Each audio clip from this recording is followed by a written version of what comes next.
Another Halloween has come and gone, but I'm still in the mood to get scary. So I'm going to talk about one of the most frightening things ever: horror film remakes.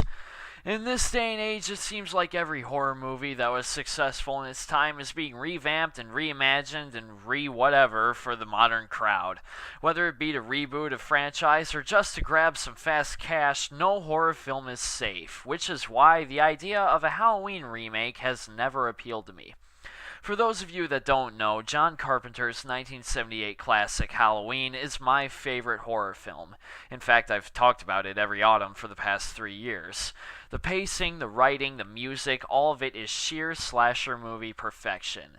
It brought the conventions to the mainstream and inspired a line of rip-offs and sequels. But to the average viewer, it probably appears to be a dated horror film, with teenagers doing naughty things, getting butchered, and a girl who hobbles away from a slow-moving character. And the 7 sequels it had didn't do any favors for the cliches it started. So in 2007, it was announced that Rob Zombie would be commissioned to reboot the franchise.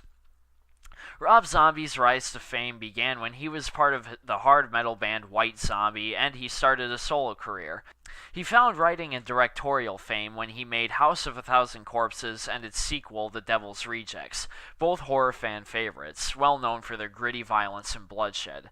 Zombie was a big fan of the original Halloween and a friend of John Carpenter's, who gave Zombie his blessing and told him to make Halloween his own.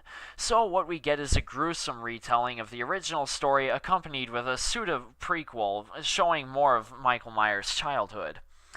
Now, I had seen commercials for Zombie's Halloween and his 2009 sequel before I had seen the original film, but once I did, I had no interest in seeing the remake. I haven't seen any of Zombie's other films, I'm not a big fan of his music, so the notion of a loud and bloody take on the subtle and spooky classic was unappetizing. But finally, my curiosity got the better of me, and with low expectations, I watched Halloween 2007. How did it fare compared to the original? It pales in comparison, but it's actually not that bad. As I stated earlier, the first half of the film focuses on soon-to-be serial killer Michael Myers' childhood, giving an origin story to the king of the slashers. It looks like this period takes place in the 70s, but it's never specifically identified. Even Zombie doesn't know. This is where the movie feels the slowest.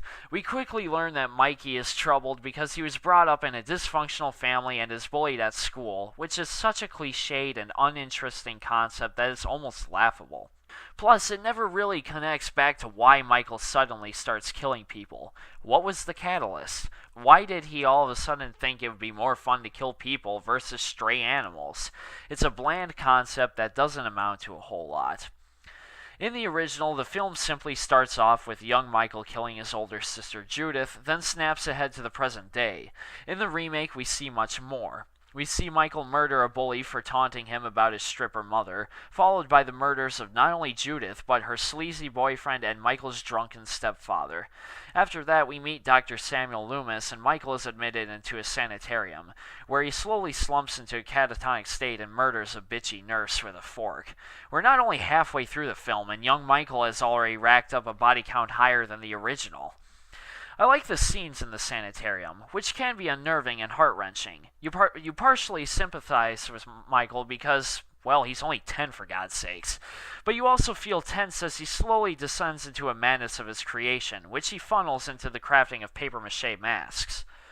When adult Michael escapes, who is freaking huge, by the way, the remaining of half of the film is more of a direct remake of the original. A lot of the original dialogue is included, and some familiar scenes of Michael stalking and killing are recognizable. However, it's missing all the suspense of the original, and it's paced all wrong. Since we spent the first hour of the film getting to know Michael, the mystery of his motivations and appearance in general is gone. Since the first half of the film was a slow build-up to his new Halloween stab-a-thon, the remaining half feels really rushed in places it shouldn't be, and doesn't lead to a whole lot of character development. Speaking of characters, it's worth noting that most of the performances in the film are really solid. William Forsythe is perfectly hateable as Michael's stepfather, Danny Trejo is awesome as a compassionate sanitarium worker, Brad Dourif is great as Sheriff Brackett, and Malcolm McDowell is perfect as Dr. Loomis. Seriously, McDowell's performance is the best aspect of this film, and I dare to say betters the performance of Donald Pleasance in the original. Yeah, he says a lot of the same pure evil jargon, but he's just so good at doing it, being a lot more desperate to help Michael. Dave Farish plays young Michael, and while his performance is decent, I have a hard time seeing him as an unstoppable killing machine. I don't know why, I just do. Maybe the fact that he looks less unassuming and more like a bully. Scout Taylor Compton plays Laurie, and just as Jamie Lee was believable in her performance, Compton is a believable Laurie for the modern age. Some see her as a ditz, but believe me, that's just how some 17-year-old girls act. Her friends Annie and Linda are played by Danielle Harris and Christina Klebb, respectively. Again, over-animated stereotypes of teenage girls, and I think Linda says totally even more than in the original, which I had no idea was possible. However, both Annie and Linda seemed too catty in this version, and I didn't care for both of them and don't find them as memorable as they are in the original. Interesting to note, Danielle Harris was in a few of the original Halloween sequels. Now let's compare both films as a whole. Carpenter's cinematography in the original was very simple but captured the mood perfectly. Zombies is a lot tighter, more anxious and creative, which captures the mood he was going for. In that respect, they're both very well shot films that have very striking and memorable moments.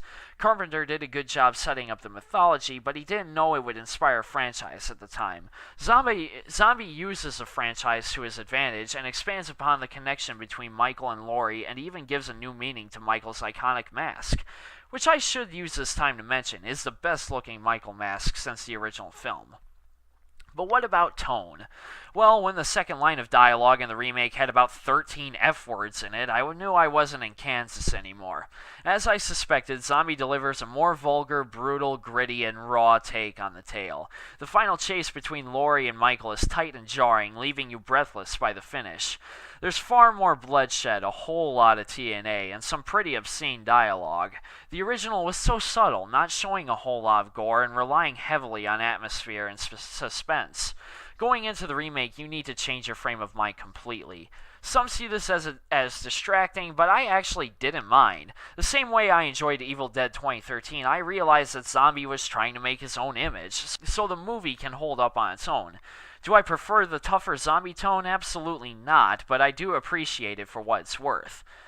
Now, what about the soundtrack? I praise the original Halloween soundtrack left and right for being so outstandingly brilliant by being so simplistic, making the experience of the film all the more frightening. In this day and age, horror movie soundtracks don't have a distinct sound like they used to. However, Tyler Bates does do a good job with the soundtrack, creating his own intense melodies while paying homage to the original Carpenter score by using some of the original compositions and reimagining some of them in his own light.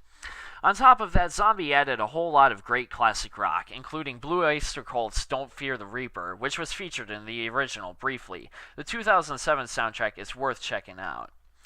So, Halloween versus Halloween, Carpenter versus Zombie. While the original trumps the remake any day of the week, the remake isn't that bad. It's got some fresh ideas and does just enough to make it an interesting and intense film to sit through. I in no way recommend viewing it over the original, but I do recommend it. It's a scary little trick you can treat yourself during this wonderful season.